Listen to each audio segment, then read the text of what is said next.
got the video? Yes, sir. All right. It's already playing, so I just want to make sure we look good. Hold on a second. Let me just a little bit further. Perfect. Line of sight. Dale. I'm Jeffrey Bissoy, and I'm with Vida en Deportes. We're here representing sports and Latinos with Latino Lead in Metro State. And I'm very blessed and privileged to have a conversation with representatives from Minnesota United. So I just want to first ask you guys your names and your title and the work that you do with Minnesota United. Awesome. I'm Shari Ballard. I'm the CEO at Minnesota United. I'm Jose Cervantes-Garcia, Director of Business Development, Minnesota United. Amazing. Thank you so much for joining me. I just had the opportunity to hear you talk on stage, Cheryl, about Latine Fandom, how we galvanize community, and the great work that Minnesota United has done in trying to support the community here and grow it. Just a quick, snippet for folks who weren't able to join us today.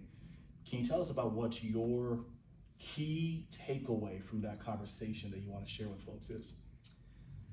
My key takeaway from the conversation is I still have a lot to learn. that's the key takeaway. Seriously, I think just for us, what we know in our club and what we know in soccer and what we believe. We believe that sports might be, honestly, in the world today, one of the last places where you really do have all kinds of people with similarities, differences, all of it together in one place on game day, paying attention to and caring about something other than themselves, their team, their sport, their fandom, and creating memories with each other. Yeah. And so we do believe that the sport of soccer and at Minnesota United, we try to use the platform of soccer to both inspire and unite the community. And we still have a lot of work to do. And Jose is doing excellent work for the club, and we are thrilled with our fan base and the growth of the fan base. But we also know there are still tons of soccer fans that we are not reaching. Yeah. And it's probably the biggest opportunity we have as a club. We're really proud of what we do on game day, and we sell the stadium out. But there's still way too many people who are sports fans and who are soccer fans who don't know who we are or even what we do. So that's the big opportunity for us. Absolutely. And Jose, I grew up playing soccer. I grew up in a time where kids didn't know what to do after playing high school. There were not accessibility for bigger clubs. Now we got Minnesota United. Folks are playing for the academy team. Folks are going to games. What has it been like, especially for you, being inside with trying to get communities of colors, especially Latinos, to be connected with Minnesota United, and how have you seen that grow? Yeah, absolutely. No, I appreciate the question. As Shari mentioned already a couple times, our product is excellent. Our game day atmosphere is one of the best in the market. I'm a little biased because I'm part of the team, but it's unbelievable. It really is. So when I had the opportunity to join Minnesota United, one of the things that came up in the interview process is how do we continue to grow our fan base, right? And one of the key elements that we're trying to do is grow our diverse communities. Comes a little bit more natural to me being part of the Hispanic community, but I'm new to Minnesota, so a lot of it has been meeting great people. As soon as I met a connection with Latino Lead specifically, my network grew tremendously overnight. So very passionate of being now part of that community, and now being internally with the team.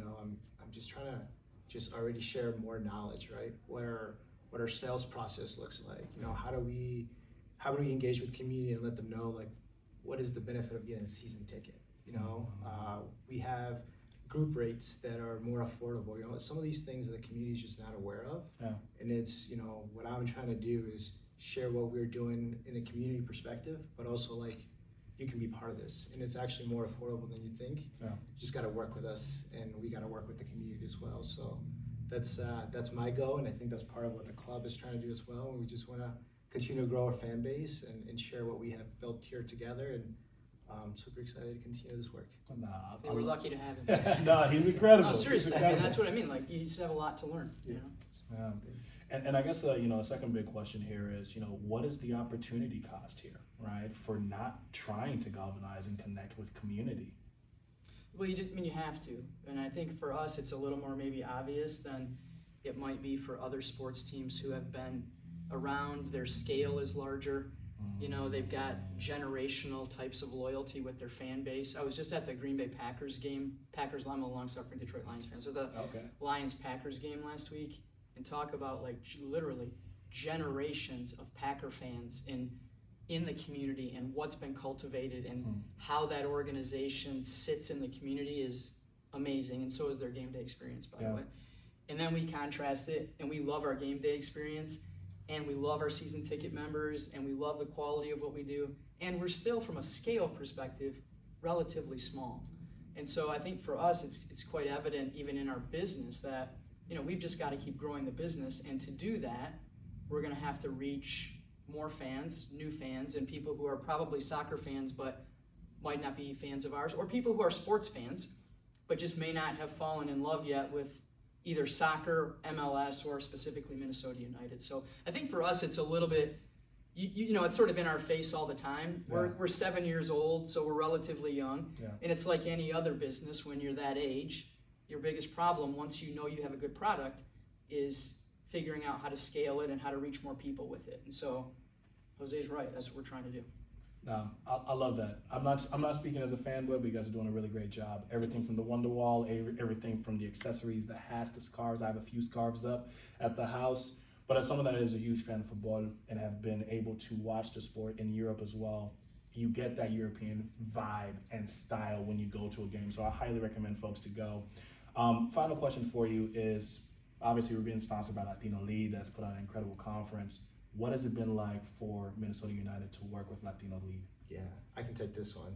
You know, as I mentioned already, like one of my initial goals when I moved to this market is to connect with the Hispanic community. Comes a little bit more natural to me, but honestly, it's been incredible. Like I said, my first contact is with Latino Lead, and from there, it was like family, you know, that my family members really increased dramatically, like I said, overnight, and we got a chance to work together in many different projects. One of the ones that we worked on last year is having the first football tournament as a collaboration with Latino Lead that went really tremendously well. We're hoping to do some more of those projects to come, but it's been fantastic to work with the entire Latino Lead Great team. organization. They're incredible. Well, muchas gracias for being with me for Vida en Deportes, and hopefully we're able to catch up soon. Thank Awesome. you. Thank you. Thank you. Thank you so much.